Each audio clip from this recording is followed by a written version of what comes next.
Eu não escolhi, na verdade, eu fui escolhida. Eu tenho uma história um pouco peculiar do que geralmente acontece nos cases de sucesso. E a empresa ela já existia, ela era da minha sogra. O nome dela é MMP, Materiais Pedagógicos. Minha sogra é uma matemática, professora, que ama a educação. E ela desenvolveu produtos para fazer na sala de aula, para as aulas dela. As outras pessoas viam que o resultado das notas, o engajamento de alunos era acima do normal. E aí começaram a pedir para ela fazer esses materiais. E foi assim que a MMP nasceu, na essência mesmo, por um problema que ela resolvia dentro da sala de aula, com esses materiais pedagógicos específicos para a área. Então, as pessoas começaram a pedir e virou uma empresa. O Sistema Anglo viu, gostou e ela tinha que emitir uma nota fiscal, então criou um CNPJ e a MMP nasceu há 26 anos atrás. E aí, a Marli, professora, seguiu com a empresa por algo como 16 anos, mas ainda era uma empresa pequena, ela fazia na casa dela, não no termo pejorativo, mas era um fundo de quintal, assim, era bem no fundinho da casa, o catálogo era uma folha de sulfite, bem artesanal, falava alô no telefone, né? Mas já existia ali empresas e quem conhecia se apaixonava. E eu era bancária por formação, estatística, trabalhava na parte executiva em São Paulo, tinha aquela vida corrida. Eu sempre tive aquele sonho, vim de uma família pobre, fui a primeira da minha família a fazer faculdade. Eu achava que a única forma de eu ser alguém na vida era estudando numa faculdade pública, indo para esse lado, né, mais do executivo. Eu tinha o sonho de ser aquela pessoa que vestia terninho no prédio espelhado, mundo corporativo. Não tinha desejo de empreender. Via que o empreendedorismo ele não tinha glamour, porque vim de uma família de empreendedores. Eles trabalhavam tanto que eu queria fugir disso. Só que como a empresa era pequena, da minha sogra, ela queria se aposentar, ela entrou, hoje eu entendo que foi um burnout que ela teve. O negócio começou a crescer um pouco mais e ela não tinha essas habilidades de gestão. Ela era uma empreendedora que ela criava o produto, ela ficava na prensa fabricando material de uma forma muito artesanal. Então ela não queria essa parte burocrática que todo empreendedor precisa ter. Então isso consumiu muito o emocional dela e ela perdeu o prazer por aquilo. Ela falou assim, eu não quero mais isso para mim. E aí ela falou, eu vou fechar a empresa, eu vou vender. E ela tem 3 filhos, né? Um deles, o meu marido, que na época era programador, desenvolvia software, estava bem empregado, tinha um bom salário. Então, não dava para ele assumir a empresa. Um outro médico, que também não tinha o menor interesse. E um outro que estava na França, num pós-doutorado em física. Também não queria seguir esse caminho. E aí, eu tinha uma visão do empreendedorismo um pouco mentirosa. Que há 10 anos atrás se falava muito, né? Que se você era chefe, você era rico, você tinha uma vida boa, você não trabalhava muito. E eu engravidei, e eu estava grávida da minha primeira filha. E eu ia tê-la, né, ali. E aí eu pedi para minha sogra que ela guardasse um pouco, que quando a minha filha fizesse 4 meses, eu abriria a mão da minha carreira como estatística, sairia do banco e assumiria a empresa. Porque na minha cabeça eu teria mais qualidade de vida. Eu teria mais tempo com a minha filha, porque... Você tava tendo na cabeça, então, né? Eu você é dona do negócio e vou ficar ninguém me contou a verdade. Ali, no meio campo ali, né? Ninguém me contou a verdade na época.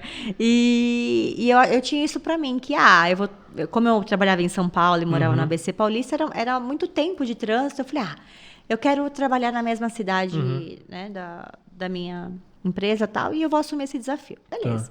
Com 4 meses eu assumi a empresa, eu entrei para um lado, minha sogra acabou saindo no mesmo dia e eu sabia quanto que isso aqui fatura, quanto isso aqui recebe. Não sei.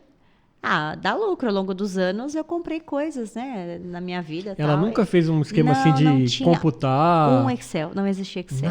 Nada, zero Excel. Então era mais artesanal do que eu imaginava. Não, era total, não tinha planilha.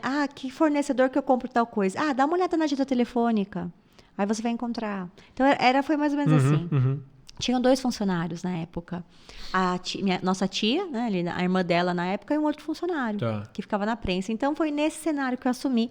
Não vou me ater tanto a isso, mas para vocês entenderem que esse glamour do empreendedorismo, às vezes, ele não existe. E esse sonho, essa visão, é possível você construir e engravidar de algo de uma forma poderosa, mesmo não sendo o seu primeiro amor no primeiro momento. Sim. Que foi o que aconteceu comigo, né? Eu fui encontrada pelo propósito. Eu não fui atrás do meu propósito. Meu propósito me encontrou no longo do caminho.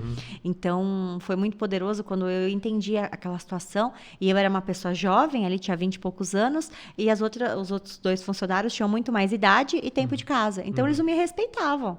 que essa moleca veio fazer aqui? O que essa menina veio fazer nesse lugar? Ponto também de conforto, né? Com o estilo Total. que era a empresa antes, né?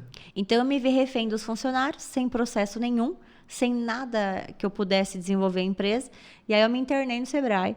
Fiz todos os cursos na época que tinha, todos os existentes. Fiz um super legal chamado Empretec, que você não trabalha a gestão, você trabalha o comportamento do empreendedor. Tá. E aí, ali nessa época, quando eu fiz esse curso, é como se fosse um aprendiz, você desenvolve uma série de atividades, até uma empresa você cria. E eu ganhei a maioria dos prêmios daquele curso, quando eu fiz aquela imersão. E nesse curso eu entendi que eu podia ter sucesso no que eu fizesse. Né? Eu entendi que Deus ele não unge métodos, ele unge pessoas. E que algo que eu carregava ali, eu poderia ter sucesso, seja vendendo uma bala, fazendo qualquer coisa. Que tinha algo que eu carregava, tinha algo sobre mim. E eu decidi sair daquele curso sem ser refém dos funcionários. Então, implementei os processos, um não aguentou, aquele único que era, né, que era da família saiu. E assim a empresa começou a crescer. Com 1 ano e pouco, nós saímos daquela casa, fomos para um galpão, chamaram de louca. Né? Como você sai da casa e vai para um galpão de 600 metros? E aí fui organizando tudo, a empresa foi crescendo. Depois de 5, 7 anos, saímos novamente para um galpão de 2.300 metros e trazendo hoje, né, a conta para cá. A MMP se tornou a maior empresa de materiais para matemática do Brasil. A gente vende mais de 300 mil produtos ano, deve estar em 500, mas a última vez que a gente viu eram mais de 300 mil produtos e nós crescemos a marca em mais de 60 vezes. Então, foram 10 anos aí de jornada, muita coisa aconteceu, mas nós começamos ali numa casinha, né, de uma forma incrédula, sem sonhar, sem ter a visão. Sabia que era precioso, sabia que tinha resultado, que era algo verdadeiro. Mas ao tempo que eu fui engravidando aí dessa missão e saí da operação no passado, hoje sou presidente do conselho, então ajudo outras empresas a mudar a mentalidade, né? E aí estamos nessa jornada.